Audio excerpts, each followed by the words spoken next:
সুপ্রিয় শিক্ষার্থীরা, আমরা আগের পেজের মতো এই পেজটা অর্থাৎ 405 পেজটা নিয়ে আলোচনা করব। এই পেজটাতেও 1 নাম্বার 3 নাম্বার এবং এর যে বঙ্গানুবাদটা রয়েছে সেই বঙ্গানুবাদটা নিয়ে আলোচনা করব। তো দেখো, এর প্রথম প্রশ্ন হচ্ছে, দেখো, জ্ঞানচক্ষু গল্পটি গৃহীত হয়েছে, উত্তর হবে খ কুমকুম গল্প সংকলন থেকে। পরের প্রশ্ন দেখো, সব্যসাচী মল্লিক পেশায় ছিলেন, উত্তর হবে ক ডাক্তার। পরের প্রশ্ন, হরিদার জীবনের ঘরটা ছিল খ ছোট। যেখানে আমি ঝুলন্ত বিছানায় ঘুমিয়েছিলাম, ঝুলন্ত বিছানা ছিল, উত্তর গ বারান্দায়। কাছে দূরে ছড়ানো রয়েছে, উত্তর হবে ঘ শিশুদের সব। কহিলা কান্দিয়া ধ্বনি, বাক্যটিতে ধ্বনি অর্থে বোঝানো হয়েছে, উত্তর হবে গ সুন্দরী রমণী। এটা কিন্তু খ যুবতীও হবে। ধ্বনি মানে হচ্ছে যুবতী বা সুন্দরী রমণী, তবে এখানে উত্তরটা হবে গ সুন্দরী রমণী।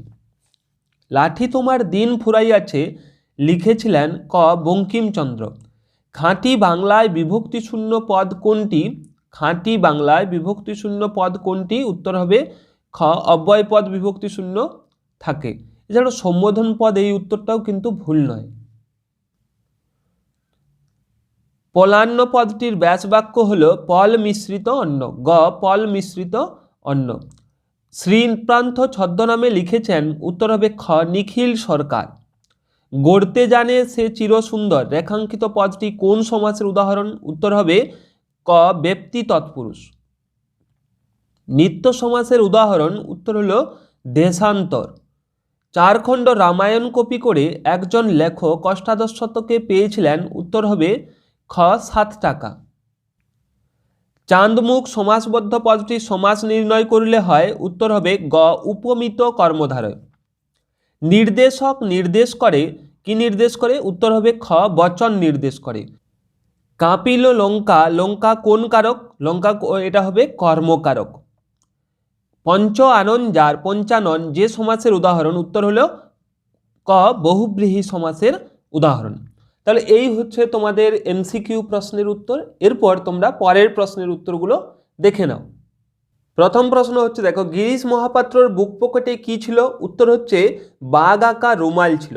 পরের প্রশ্ন, হরিদার উনুনের হাঁড়িতে অনেক সময় শুধু জল ফোটে, ভাত ফোটে না, কেন এই উক্তি করা হয়েছে? উত্তর হচ্ছে কারণ হরিদা খুবই গরিব মানুষ।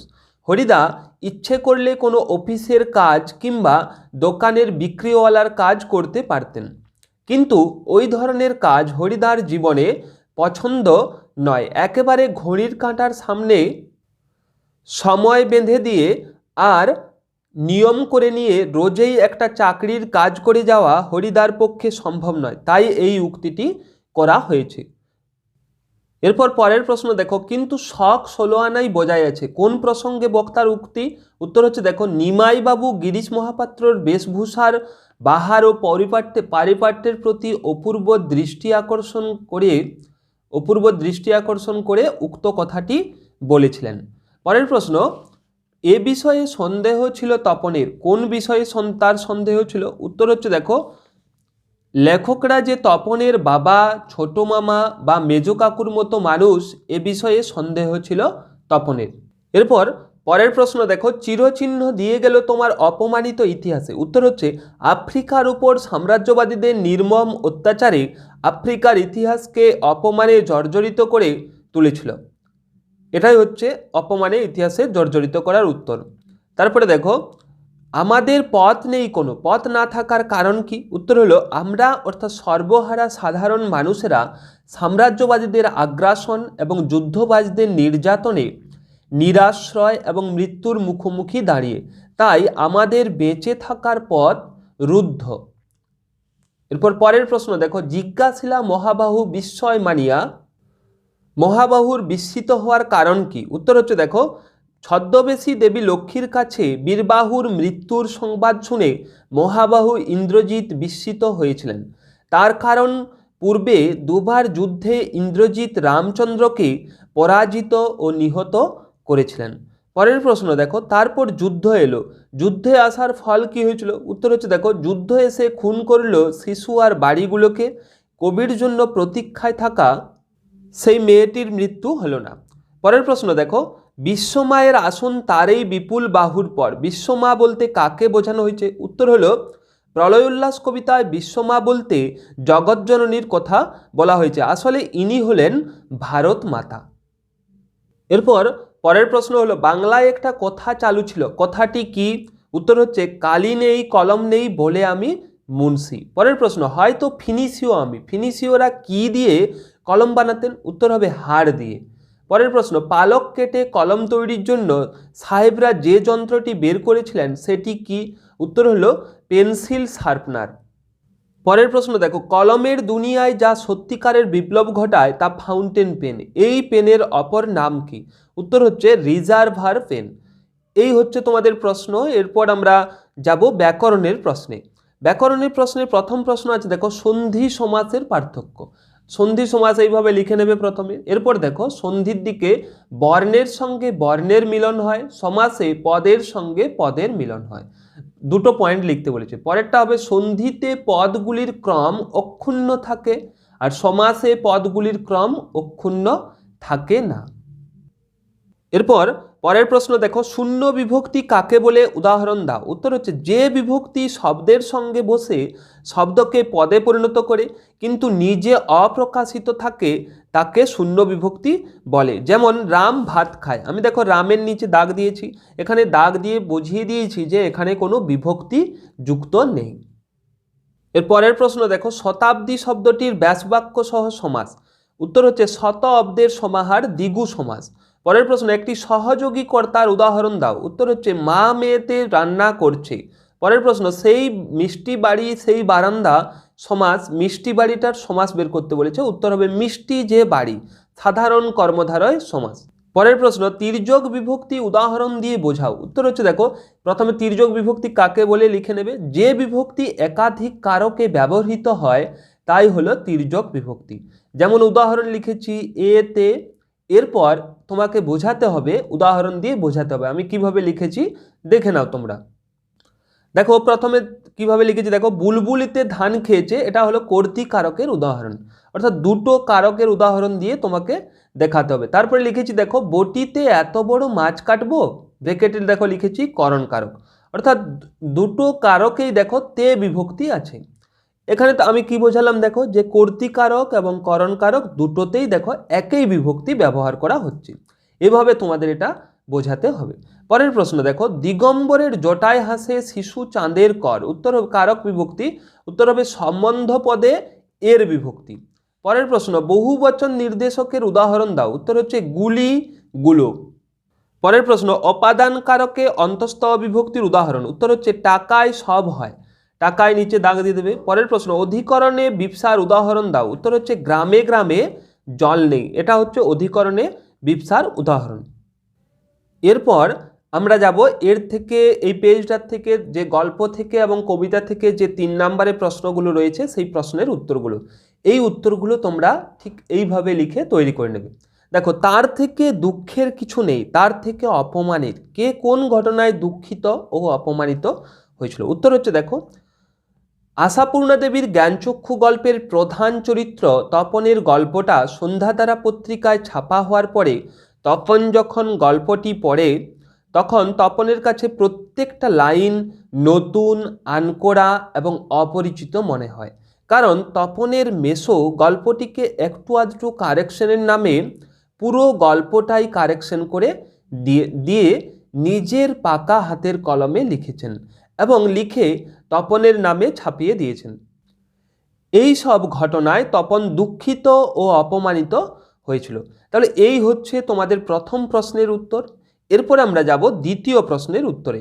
কেবল আশ্চর্য সেই রোগা মুখের অদ্ভুত দুটি চোখের দৃষ্টি, কার কথা বলা হয়েছে? তার দৃষ্টিকে আশ্চর্য মনে হওয়ার কারণ কি? উত্তর হচ্ছে দেখো শরৎচন্দ্র চট্টোপাধ্যায়ের পথের দাবি গল্পে সব্যসাচী মল্লিক ওরফে গিরিশ মহাপাত্রের কথা বলা হয়েছে। পরের অংশের উত্তরটা দেখো গিরিশ মহাপাত্রের দুটি চোখের দৃষ্টি ছিল বড় অদ্ভুত ধরনের। সেই চোখ ছোট কি বড়, টানা কি গোল, দীপ্ত কি প্রবাহীন, এ সকল বিবরণ দিতে যাওয়াই বৃথা। সেই চোখের দৃষ্টি এতটাই গভীর যে তা অনুমানও করা যায় না। অত্যন্ত গভীর জলাশয়ের মতো কি যে তাতে আছে, সেখানে কোনো কৌশল বা খেলা চলবে না। এই কারণেই তার চোখের দৃষ্টিকে আশ্চর্য মনে হয়েছে। তাহলে পথের দাবি গল্প থেকে যে 3 নম্বরের প্রশ্নটা ছিল, সেটার উত্তরটা তোমরা এইভাবে লিখে তৈরি করে নেবে। এর পরের প্রশ্ন দেখো, কবিতার 3 নম্বরের প্রশ্নের উত্তরগুলো দেখো। কেমনে ধরিবে প্রাণ তোমার বিরহে এ অভাগে, বক্তাকে কোন ঘটনাকে কেন্দ্র করে তার এই উক্তি? উত্তর হচ্ছে দেখো, মধুসূদন দত্তের অভিষেক কবিতায় বক্তা হলেন প্রমীলা। লঙ্কাপুরী থেকে দূরে প্রমোদ উদ্যানে প্রমীলা স্বামী সঙ্গ সুখ উপভোগ করছিলেন। এই মিলন বিচ্ছিন্ন হওয়ার সম্ভাবনা ছিল না, কিন্তু ধাত্রীমাতার ছদ্মবেশে দেবী লক্ষ্মী লঙ্কার বিপর্যয়ের সংবাদ বহন করে আনলে মেঘনাদের রাজপ্রাসাদে প্রত্যাবর্তন অবশ্যম্ভাবী হয়ে ওঠে। এই ঘটনাকে কেন্দ্র করেই প্রমীলার এই উক্তি। এরপর পরের প্রশ্নের উত্তর দেখো, আমাদের ইতিহাস নেই। কাদের কথা বলা হয়েছে? তাদের ইতিহাস নেই কেন? উত্তর হচ্ছে, শঙ্খ ঘোষের আয়ারও বেঁধে বেঁধে থাকি কবিতায় আমাদের বলতে এখানে কবি সর্বহারা সাধারণ মানুষদের বুঝিয়েছেন। তাদের ইতিহাস নেই কেন? দেখো পরের উত্তরটা হচ্ছে, ইতিহাস না থাকার কারণ হলো বঞ্চিত সর্বহারা জনগণের কোনো গৌরবময় সমৃদ্ধ অতীত নেই। চিরকালেই তারা নির্যাতিত, তাই তাদের ইতিহাস নেই। তাহলে এই উত্তরটা তোমরা এইভাবে করবে। এখানে আমি তোমাদের 1 নাম্বার এবং 3 নাম্বারের সমস্ত প্রশ্নের উত্তরেই বলে দিলাম। এরপর এই পেজটায় যে বঙ্গানুবাদটা রয়েছে, সেই বঙ্গানুবাদের উত্তরটা তোমরা মন দিয়ে ভালোভাবে শুনে নাও। প্রতিটা শব্দের অর্থ তোমরা ভালোভাবে বুঝবে, তাহলেই বঙ্গানুবাদটা সহজেই লিখতে পারবে। দেখো বঙ্গানুবাদের প্রথম লাইন মন দিয়ে শুনবে। One morning a monk went out to beg for food. One morning মানে একদিন সকালে, a monk মানে এক সন্ন্যাসী, went out to beg, beg মানে হচ্ছে কি ভিক্ষা করা, ভিক্ষা করতে বেরোলো। কিসের জন্য? ফর ফুড, খাবারের জন্য। তাহলে এর অর্থ কি পাওয়া গেল? দেখো, একদিন সকালে এক সন্ন্যাসী খাবারের জন্য ভিক্ষা করতে বের হলেন। একদিন সকালে এক সন্ন্যাসী খাবারের জন্য ভিক্ষা করতে বের হলেন। পরের লাইন দেখো, he met a farmer and asked for some alms. এরপর দেখো, এ ফার্মার মানে হচ্ছে কৃষক, আর আলমস মানে হচ্ছে ভিক্ষা। আলমস মানে হচ্ছে ভিক্ষা। তার সঙ্গে দেখা হলো এক কৃষকের। তার সঙ্গে দেখা হলো এক কৃষকের। হি মেট এ ফার্মার, অর্থাৎ তার সঙ্গে দেখা হলো এক কৃষকের। And asked for some Alam's, তিনি তার কাছ থেকে ভিক্ষা চাইলেন। তিনি তার কাছ থেকে ভিক্ষা চাইলেন। তাহলে এই দ্বিতীয় লাইনটার মানে কি পাওয়া যাচ্ছে? দেখো, তার সঙ্গে দেখা হলো এক কৃষকের এবং তিনি তার কাছ থেকে ভিক্ষা চাইলেন। তারপরের লাইন দেখো, but the farmer refuse to help him saying, farmer মানে তো কৃষক, রিফিউজ মানে হচ্ছে অস্বীকার করা। তাহলে দেখো, কিন্তু কৃষক তাকে এই বলে সাহায্য করতে অস্বীকার করলো। এই সেইং পর্যন্ত উত্তরটা শুনে নাও। কিন্তু কৃষক তাকে এই বলে সাহায্য করতে অস্বীকার করলো, I plough my field, sow the seeds and gather the grain. sow মানে হচ্ছে বপন করা, আর গেদার মানে হচ্ছে সংগ্রহ করা, আর গ্রেন মানে হচ্ছে শস্য। গেদার মানে হচ্ছে সংগ্রহ করা, sow মানে হচ্ছে বপন করা, এবং গ্রেন মানে হচ্ছে শস্য। তাহলে এর অর্থ কি পাওয়া গেল? আমি আমার জমি চাষ করি, আমি আমার জমি চাষ করি, বীজ বপন করি এবং শস্য সংগ্রহ করি। তাহলে পুরো মানেটা আরেকবার শুনে নাও। এই বাট দ্য ফার্মারের থেকে গ্রেন পর্যন্ত এই অর্থটা শুনে নাও। কিন্তু কৃষক তাকে এই বলে সাহায্য করতে অস্বীকার করল,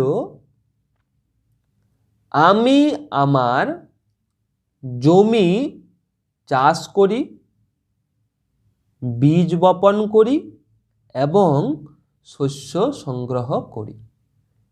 এরপর শেষ লাইন দেখো, Das it is only by working hard that I get my livelihood। অর্থাৎ দাস মানে হচ্ছে এইভাবে, আর লাইভলিহুড মানে হচ্ছে জীবিকা। এইভাবে ওয়ার্কিং হার্ড মানে হচ্ছে কঠোর পরিশ্রম, আর লাইভলিহুড মানে হচ্ছে জীবিকা। এইভাবে একমাত্র কঠোর পরিশ্রমের মাধ্যমে আমি আমার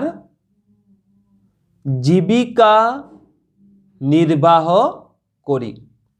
তাহলে শেষ লাইনের মানে দেখো, এইভাবে একমাত্র কঠোর পরিশ্রমের মাধ্যমে আমি আমার জীবিকা নির্বাহ করি। তাহলে এই হচ্ছে তোমাদের বঙ্গানুবাদের উত্তর এবং পুরো 405 এই পেজটার পুরো উত্তর। এই উত্তরগুলো তোমাদের বলে দিলাম। এইভাবে পরবর্তী পেজগুলোরও উত্তর তোমরা খুব শীঘ্রই পাবে এবং এরকমই আরও উত্তর পাওয়ার জন্য তোমরা চ্যানেলটা অবশ্যই সাবস্ক্রাইব করে রাখবে।